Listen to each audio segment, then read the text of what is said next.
Now in this video we will discuss the blood supply of the parotid gland. The blood supply is majorly coming from the external carotid artery, and the vein in which all the veins of the parotid gland are draining into is the external jugular and the internal jugular vein. So blood supply is via the external carotid artery, as you can see, and the veins, they are going to drain into either the external jugular or the internal jugular that is somewhere posteriorly located. So that is how the external carotid artery and the external and internal jugular veins are related to the parotid gland. Now for the lymphatic drainage, firstly the parotid gland is going to drain into the parotid lymph nodes, which will drain into upper deep cervical lymph nodes. So now from the top of the face, the parotid lymph nodes that are present over there, they are the temporal ones and the on the side of the scalp. So from the top of the face, they are going to be on the temple and the side of the scalp. From ear, they are going to be from the external acoustic meatus, then the middle ear, then the lateral surface of auricle.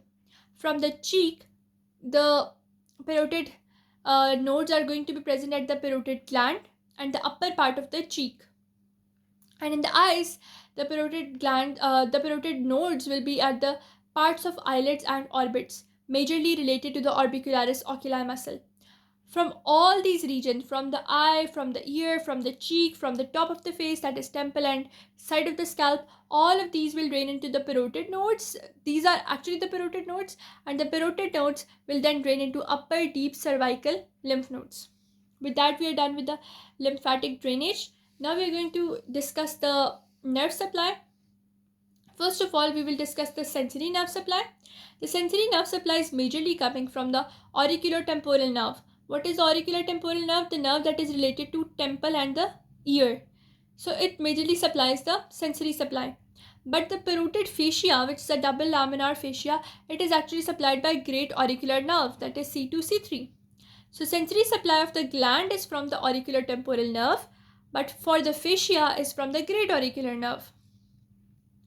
For the parasympathetic supply, firstly we will discuss the preganglionic supply, then we will go to the postganglionic supply. For example, if there is a ganglion present over there, so the nerve supply that will be before the ganglion will be preganglionic, and supply after the ganglion will be postganglionic. So preganglionic is parasympathetic supply, it is secretomotor, and it is majorly supplied by auriculotemporal nerve.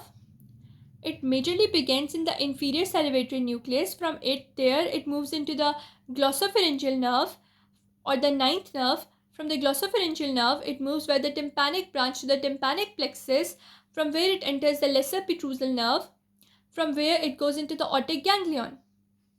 So this is how the inferior salivatory nucleus, glossopharyngeal nerve, tympanic branch leads into tympanic plexus, which by the lesser petrosal nerve leads into the otic ganglion. So the major ganglion of this whole pathway is the otic ganglion. So posterior to the or before the otic ganglion, the pre-ganglionic fibers, they are parasympathetic or secretomotor, and after reaching the otic ganglion to the lesser petrosal nerve, there will be now the sympathetic fibers emerging out of the otic ganglion.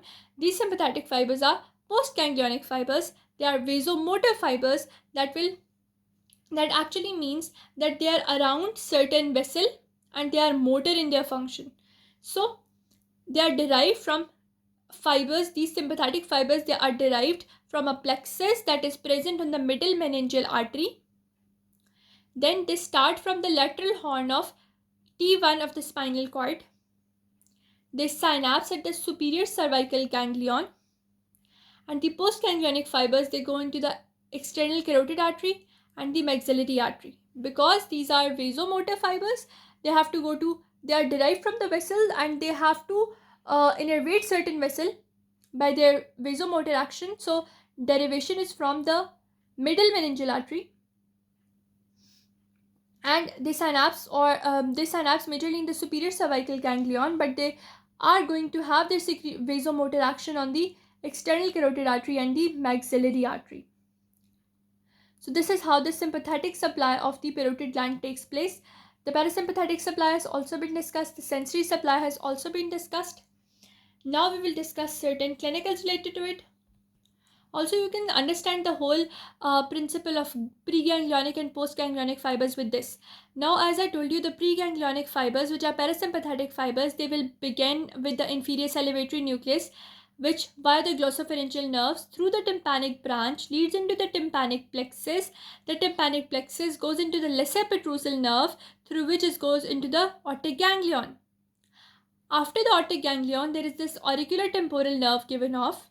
The auricular temporal nerve is going to give the postganglionic fibers, which are the sensory fibers. And then it also gives the vasomotor fibers, which are the sympathetic fibers.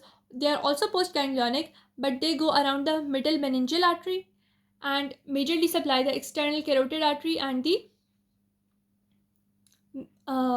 maxillary artery. So this is how the sympathetic supply goes, and that is how the parasympathetic supply goes to the aortic ganglion region, and this is how the sensory supply goes to the parotid gland.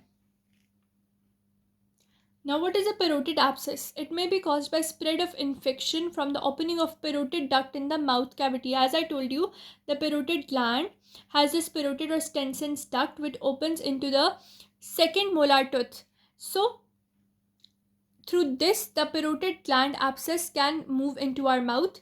Now, a parotid abscess is best drained by horizontal incision, that is making small holes, and this method is known as the Hilton's method, below the angle of mandible. You know, this is the ramus at the neck of the mandible, and now we have the angle of the mandible like here, and below the angle of the mandible we can give certain horizontal incisions, and these incisions will allow us to remove the parotid abscess, and this method of giving horizontal incisions below the angle of the mandible to remove the parotid abscess is known as the Hilton's method. Then there is parotidectomy. As I told you, parotid gland has a superficial portion and a deep portion. So parotid gland is not removed via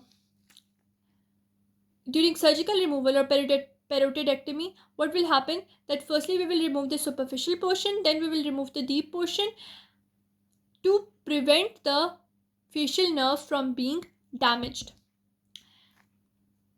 Then they tell you that when certain times at operation, what happens that there is regeneration of the secretomotor fibers in auricular temporal nerve. I told you the auricular temporal nerve is a sensory one, but sometimes in this sensory fiber, the secretomotor or postganglionic fibers, secretomotor or preganglionic fibers, they develop in the auricular temporal nerve.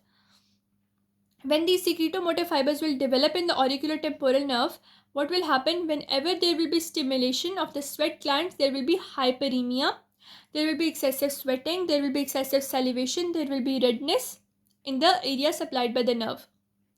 And this is known as the Fraze syndrome, or it is also known as the auriculotemporal syndrome. What will happen that during parotidectomy or after parotidectomy, there is regeneration of the fibers. So in the sensory portion or in the auricular temporal nerve portion, there is coming of the secretomotor fibers, and these secretomotor fibers, they cause redness, they cause swelling, they cause sweating, they cause hyperemia in the case of chewing whenever the food comes into the oral cavity. And this is known as Fraze syndrome or auriculotemporal syndrome. After that, we have a mixed parotid tumor, that is a slowly growing lobulated tumor. You know, parotid tumors or any tumor, it's a fast. What type of tumor it is? It is a painless tumor without involvement of the facial nerve. But whenever that parotid tumor that was slowly growing, whenever it turns into a malignant tumor, it becomes fastly growing tumor, it becomes a painful tumor, it becomes fixed tumor with hardness. There is involvement of the facial nerve as well, because you know parotid gland is involved, and between the superficial and the deep portion there is the facial nerve. So whenever there will be enlargement of the parotid gland, the facial nerve will be damaged because of its enlargement. And also parotid gland has a lot of parotid lymph nodes in it, and whenever the parotid gland will be damaged or there will be swelling of the parotid gland, what will happen? This swelling of the parotid gland will cause the enlargement of the cervical lymph nodes, because the parotid gland lymph nodes, they drain into upper cervical lymph nodes, so there will be swelling in the upper cervical lymph nodes as well. All the things are related. Whenever the parotid tumor is a slowly growing or a benign tumor, it's a painless tumor. But when it turns into a malignant tumor, it becomes painful. It damages the facial nerve. It damages the parotid glands. It damages the upper cervical glands in which the parotid lymph nodes are draining. Then it becomes painful. Then it becomes fixed, and there is rapid growth. Now, what is parotid calculi? That is calcium deposition or calcified plaques forming in the parotid gland. They may get formed within the parotid gland or within the Stensen's duct, and they can be visualized by injecting a radio opaque dye into the parotid gland. But how will we enter this dye into the parotid gland? This method is known as a cyanogram, and firstly we are going to go onto this region, that is the opening of the parotid duct just opposite to the upper portion of the second molar tooth. From that second molar tooth, we will inject a radio opaque dye into this region to visualize the parotid calculi. Also, we can do spatula or bidigital examination. So this is how we can visualize the any type of parotid calculi that are being formed. For the development, parotid duct or parotid gland, they actually develop from ectodermal region of our fetus, and they develop from buccal epithelium just lateral to angle of the mouth, and outgrowth branches form a duct system, and they have an acini, and the mesoderms form the intervening connective tissue. So we have the ectoderm and mesoderm, which is mainly involved. Ectoderm, it forms the buccal epithelium, whereas the mesoderm, it forms the major connective tissue. And which form of the buccal epithelium is formed due to the ectoderm? That is on the lateral angle of the mouth. So this is how the development of parotid gland takes place. With that, we are done with the chapter of parotid gland. I hope you understood each and everything. How do we analyze parotid abscess? How do we drain it? What is the Hilton's method? What's a cyanogram? And how a parotid mixed tumor and a painless and a painful tumor are separated from each other. In the next video, we are going to discuss another chapter, another video, another anatomy lecture. With that, please like, share, and subscribe to my channel, and give the thumbs up. Thank you, everyone.